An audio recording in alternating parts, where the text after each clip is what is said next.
আপনি কি জানেন আপনার প্রতিদিনের খাদ্য তালিকায় ছোট্ট একটি পরিবর্তন আপনার স্বাস্থ্যে কতটা বড় প্রভাব ফেলতে পারে? ভাবছেন কিভাবে? চলুন জেনে নেওয়া যাক টানা 1 মাস প্রতিদিন মাত্র 2টি কলা খাওয়ার অসাধারণ উপকারিতাগুলো। প্রথমত, শক্তি বৃদ্ধি। কলায় থাকা প্রাকৃতিক শর্করা এবং কার্বোহাইড্রেট আপনাকে দেবে তাৎক্ষণিক শক্তি। তাই ব্যায়ামের আগে বা দিনের শুরুতে 2টি কলা আপনাকে রাখবে প্রাণবন্ত। দ্বিতীয়ত, হার্টের সুস্থতা। কলার পটাশিয়াম উচ্চ রক্তচাপ নিয়ন্ত্রণে সাহায্য করে, যা আপনার হৃদযন্ত্রকে সুস্থ রাখে এবং হার্ট অ্যাটাকের ঝুঁকি কমায়। তৃতীয়ত, উন্নত হজম শক্তি। কলায় প্রচুর পরিমাণে ফাইবার থাকায় এটি হজম ক্ষমতা বাড়ায় এবং কোষ্ঠকাঠিন্যের মতো সমস্যা দূর করে। এর ফলে আপনার পেট থাকবে পরিষ্কার এবং আপনি থাকবেন সতেজ। চতুর্থত, মানসিক প্রশান্তি।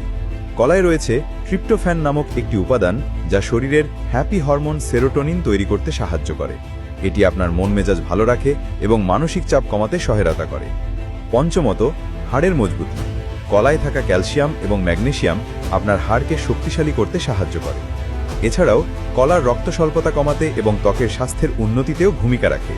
তবে মনে রাখবেন, আপনার যদি ডায়াবেটিস বা কিডনির কোনো গুরুতর সমস্যা থাকে, তাহলে প্রতিদিন কলা খাওয়ার আগে অবশ্যই চিকিৎসকদের পরামর্শ নিন।